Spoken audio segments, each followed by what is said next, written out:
Right then, good morning, good evening, good afternoon, everybody. Hello there, wherever you happen to be. My name is Paul. You possibly know me from my daily teasers. I'll try and put a box in for that at the end of the video.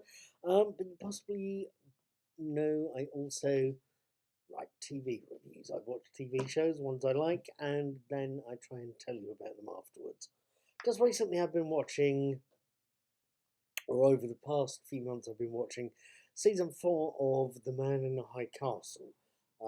The series, in case you didn't know it, is an alternative history one where the Axis powers, Imperial Japan and Nazi Germany, won World War II and have conquered America. It's set in an alternative 1960s where Nazi Germany controls the East Coast and Imperial Japan controls much of the West Coast, and there's a thin neutral zone in between.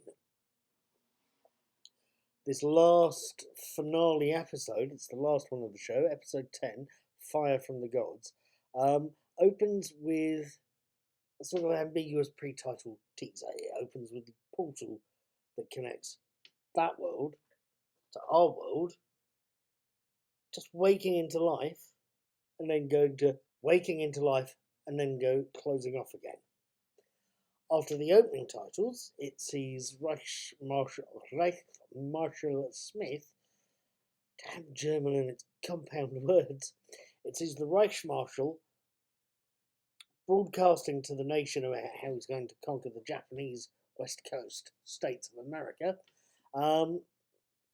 and then talking to his wife Helen, played by Sheila Hallsdale, and telling her that their son is still alive in our world. Meanwhile, in the Japanese city of San Francisco, the BCR, the Black Communist Rebellion, are preparing to get bombed because they know Nazi Germany is about to invade. There is also the fact that vigilantes, white vigilantes in the city, have captured the former Kempetai HQ and attempting to gas Inspector Kidu of the Kempetai, Joel De La Fuente. He's got different ideas. It turns out the gas canisters the vigilantes want to use on him are empty, so he manages to break free and try and find his son, who he's been looking for the whole series. Back on the East Coast, the Reichsmarshal is preparing invasion. He's literally preparing invasion. He is on the train to the Poconos, where the portal is, and he's doing two things. He's ordered the attack on San Francisco, the one the BCR are trying to defend themselves from, but he's also talking to Helen, his wife, Sheila Hallsdale, because he knows there is another world where their son is still alive. He, the Rufus Sewell character, wants to show her this world. But Helen's not having it. She does not want her son to see what they've become.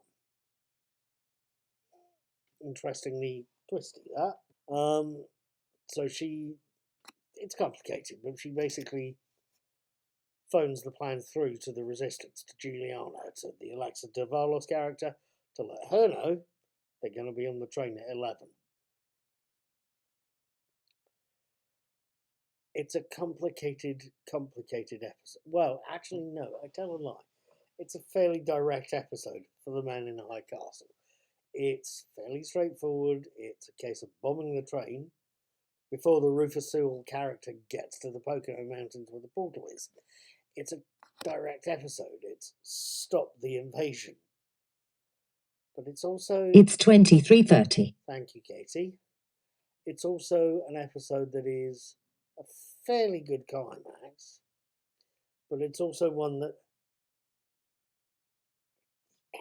it's maybe trying too hard to be ambiguous. It ties off most of the storylines. Inspector Kidu gets his son safe.